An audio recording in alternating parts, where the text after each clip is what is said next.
Ողջույն սիրելի նախատոնական ընկերներ, ամեն օր ձեզ պատմելու եմ նոր պանիրների, նոր տեսակների մասին։ Այսօր խոսում ենք իտալական ամենահնագույն բորբոսով պանիրի մասին, որը կոչվում է գարգանզոլա։ Միլանի կողքը կա փոքրիկ քաղաք, որտեղ եւ ստեղծվել է 9-րդ դարում։ Կա այսպիսի լեգենդ, մի ցնորված պանրագործ խառնել էր հին եւ նոր կաթնաշորերը, ինչի արդյունքում հաջորդ օրը ստացված պանրից նկատել էր, որ մեջը առկա են կապտականաչ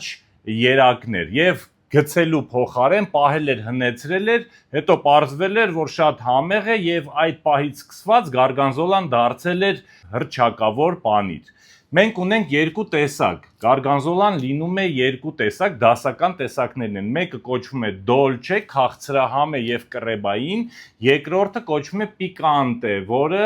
ավելի չոր պինդ է եւ